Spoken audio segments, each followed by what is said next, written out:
Hello everybody, I'm Super Space Squid and it's that time of day again we're playing indie horror games. And today we're playing Hunger Consumes the Flesh by EpsilonEpidemics. The description on the download page reads: a short first-person horror experience set in a forgotten village consumed by famine and guilt. Collect sacred items, the Offering of Famine, Echo of the Past, Candle of Mercy, and Word of Release to complete the Rite of Mercy within the Ashen Hollow. Light the fire, free the lost, or feed the hunger. Also we have a weirdly goofy and spooky monster over here. Let's read the lore.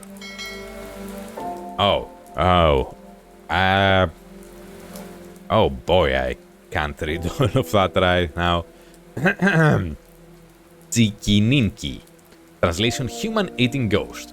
Habitat: all temples and ruins. Diet: human corpses. Appearance: Tsikininki are ghouls which feast on the bodies of the dead. They appear as ordinary humans for the most part, except their features are monstrous. They have sharp, pointy teeth which they use to peel the flesh off of the recently deceased. Behavior: Tsikininki are found near villages, usually in abandoned temples or old ruins. They avoid excessive contact with humans, but remain close to human settlements, as humans are their main source of food. Tsikininki gain their sustenance by devouring the flesh and bones of the recently deceased. They do not enjoy their existence and do not find pleasure in eating the dead. It merely temporarily leaves them of the pain of their internal hunger. Tsikininki exist somewhere between the living and the dead. They exhibit some ghost-like traits. They and their dwellings are often invisible during the day, appearing only to unsuspecting travelers during the night. They usually hunt their prey at night as well, sleeping into temples when the dead are laying there for funerary prayers. Origins: the Tsikininki are closely related to Gaki, hungry ghosts of Buddhist cosmology who are constantly starving but unable to eat anything. A Tsikininki is born when a person performs evil deeds, corrupting his soul. Some Tsikininki were corrupt priests who could not properly pass on after their deaths. Others were once humans who, for some reason or another, developed a taste for humans' flesh. As time went on and they continued eating people, they gradually transformed into these monsters. So, this version of the origin kind of lines up with the origin of the Wendigo from Western cultures. You see how sometimes legends and folklore meets up. At any rate, legends. Long ago, a monk named Musho Kokushi was traveling on a pilgrimage when he became lost deep in the mountains. As day began to fade, he came across a dilapidated old hermitage, where an elderly monk gave him directions to a village not far away. Musho traveled on, and just as night fell, he arrived in the village. Also, if I'm pronouncing something wrong, please forgive me. The son of the village chief welcomed Musho and invited him to stay in his house as a guest. However, he said, my father passed away early today. In our village we have a custom. When one of us dies, we all must spend the night away from the village. If we do not do this, we will be cursed. But you are tired from your journey, and seeing as you are a priest, and also not a member of the village, I see no reason why you too must leave. Please feel free to stay in my house this night, while the rest of us leave the village. I would say no. Musho gratefully accepted. The villagers all left the village and Musho was alone. That night the monk recited funerary prayers over the body of the village chief. All of a sudden, he felt a presence nearby. Musho felt his body freeze up and he was unable to move. Then a dark, hazy shape crept through the house and up to the body. The creature devoured the remains of the village chief and then slipped away as quietly as it had arrived. The following morning the villagers returned and Musho told them what he had seen during the night. The village chief's son told him that it was just as the local legends say. Musho was surprised and asked why the monk living in the hermitage did not perform the funeral prayers for the village. The village chief's son seemed confused. There is no hermitage nearby. What's more, there haven't been any monks in this region for many generations. Musho traced his steps through the mountains to the old hermitage he had seen the night before. The old monk welcomed him to the hovel and told him, I apologize for showing you such a sight last night. The monsters you saw in the village chief's house was me. Long ago I was a priest. I lived in the village and I performed many funeral services for the dead. However, all I could think of was the payment for my services, and not the souls of the deceased. Because of my lack of conviction, when I died I was reborn as a Tsikininki. Am I pronouncing? Yes. Now I'm forced to feed off the bodies of the dead. Please save my soul and release me from my torment. In that instant, the elderly monk and the dilapidated old hermitage both disappeared. Musho was sitting on the dirt, surrounded by tall grass. The only feature nearby was an ancient moss-covered gravestone. Okay, so this priest's, this monk's hubris and greed transformed him into the Tzikininki. Okay, that sounds interesting. Let's begin! Items to collect: Offering of Famine, Sack of Fries, Echo of the Past, Bell Fragment, Candle of Mercy, Special Candle, Word of Release, Sutra Scroll. That's a candle. I like the kind of low poly aesthetic here. Can we open the door? No, it doesn't look like it. We can slightly jump. I'm not very fond of how the flashlight works, but something is near. It's too dark and it's not covering enough ground. Come on, monster, eat me. I want to see your fucking face, yes? That up there is the scroll we need.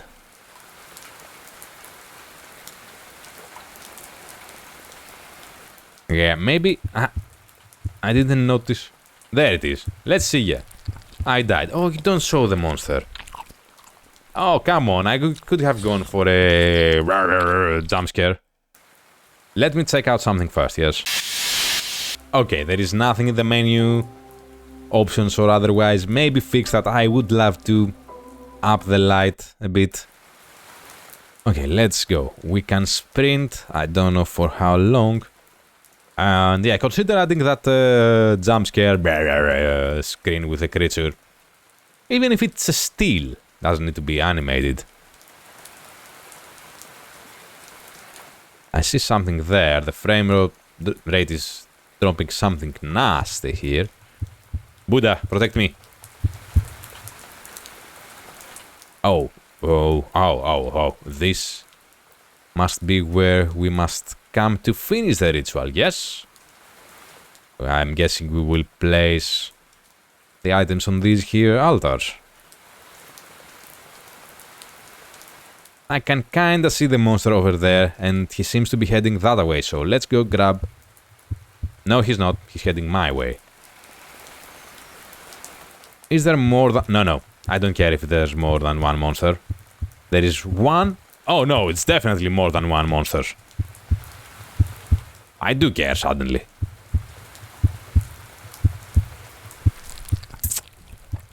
Okay. I'm already detecting some issues with this. Main one being for me that it's too dark. I mean, I can't see shit here, yes? Okay, you will say that's your skill issue, but I don't know, making your game a bit accessible to everyone is good. Found the scroll. Why? Ah, okay, I have to pick it up with left click. Are both monsters here? Maybe you should go fuck each other and leave me alone. Okay. Destroyed bridge, not going anywhere, I guess.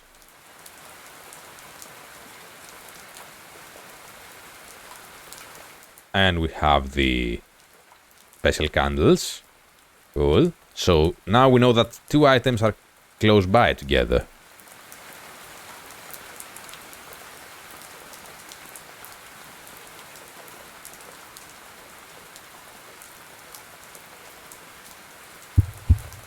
There's something here. Maybe we can hide here. No. Where the flip are you? Oh, you're right there. I think I can spy something there.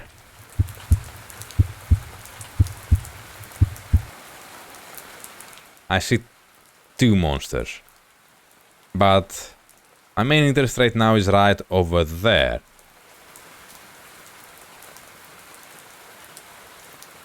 Right where the monster headed. Maybe there are more than two monsters, I don't know. If something was here, I already picked it up.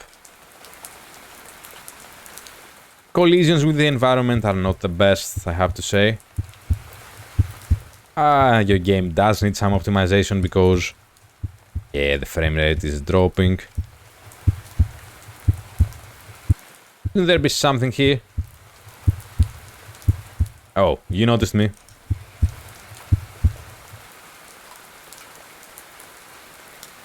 So, should I place 2 of the items here? No? No. Okay, the map is relatively small, which I appreciate. We know that 2 items are on the outskirts of the village. Let's see what's in the village. Well, fences. Lots and lots of fences. And monsters.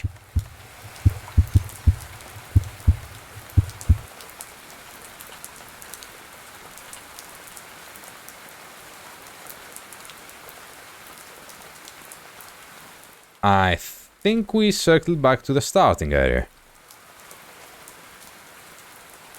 Are all the items going to be on a shrine or something? That would be good to know.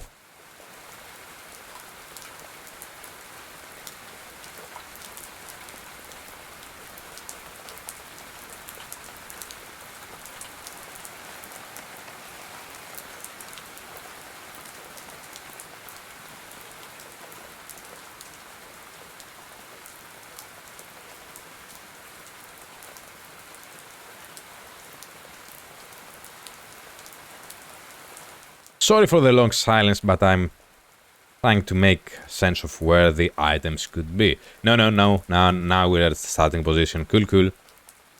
There's a monster. We don't want a monster. No.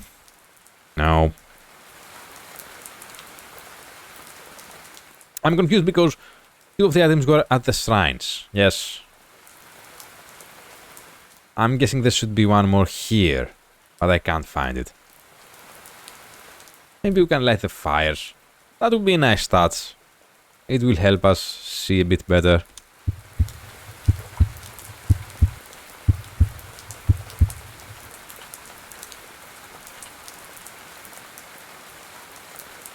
No. Check around. Wait a minute. There's a bell freaking fragment. Oh, what a forge, yeah. No, that's not a forge, it's just, well, a bell. Now we need to find the sack of rice.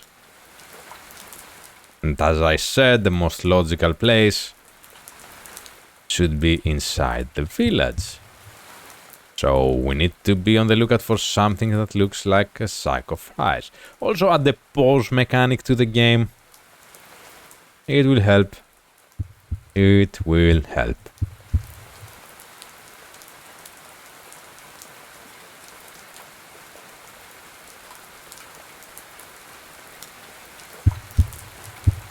Can't be this close to the starting area.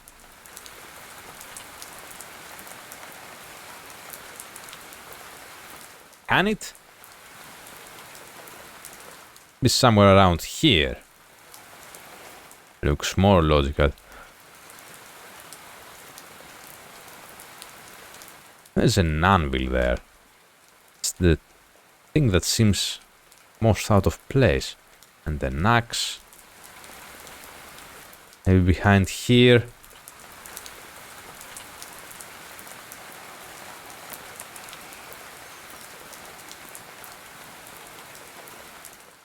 No. Ah, fuck.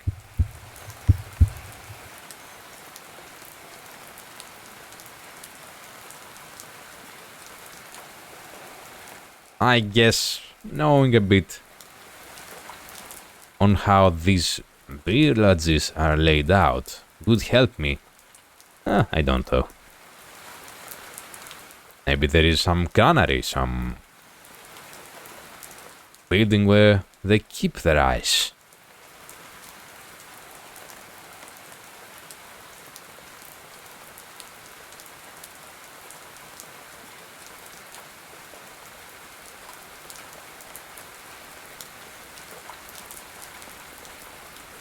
Well, there is a small cabbage farm here.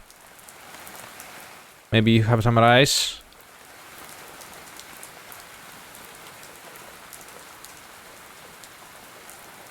Come on, rice is great with cabbage.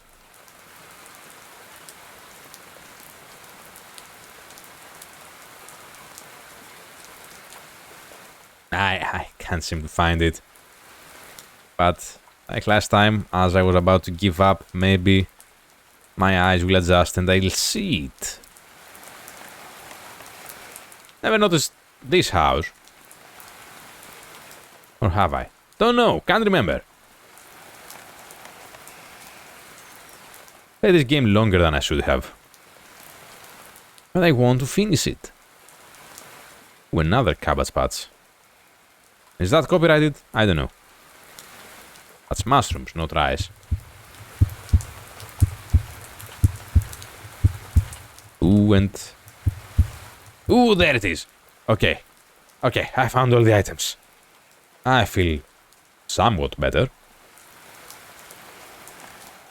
Thankfully, our stamina never runs out. Else, my patience would have run out as well.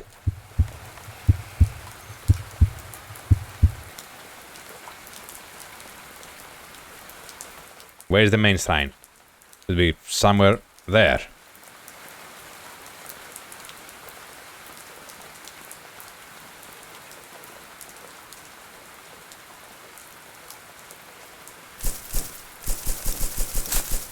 There, do it.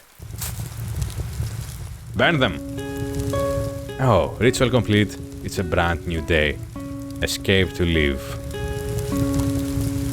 Oh boy, ooh, it looks a lot prettier. I like these graphics. I like this kinda low poly aesthetic. Yeah, it's really up to my liking. I wish I could make a game with this style, but I don't have the time to code games. Okay, so that was Hunger Consumes the Flesh by EpsilonEpidemics. Loved the concept behind it, loved that it was based on real-world folklore, loved the graphics as I said, loved the layout of the village, liked that the monsters were not that aggressive. They were there and they would get you, but you could go around them if they got too close. Damn, this is beautiful. I didn't like the light system, like the flashlight. It's not working as intended. It's like it's just some sprite you've put over the camera. I'm guessing it's not, but I'm saying what it looks like. So yeah, maybe work on that, and also make the placement of the items a little bit more, I don't know, distinct. Make them pop out of the scenery, because these graphics, though I love them, they do not help with detecting items. Like the first two that were at this shrine and that shrine, they were amazing. The third one took a bit of doing to find that the bell is there, but because it was so dark, I missed it so many times. And the last one, I randomly found it. I mean, I thought it would be near something farm-like, but yeah, again with the dark, it didn't help. It was here, wasn't it? Yeah, right here. So yeah, make those few adjustments to your game, like add the brightness slider in the main menu. That would make it a bit easier for everyone. Don't make it ultra bright like it is now, but yeah, it would help if we could tone it up just a bit so we can see what's going on. A few problematic collisions with physics, but nothing too much, nothing hindering. I didn't get soft locked or anything like that. Other than that, yeah, I liked it for what it was, even though it gave me a hard time. Everybody, go to the link down in the description below, download this game, try it out for yourselves, help indie developers get their games out there. I will see you on the next one. Until then, stay safe and have fun.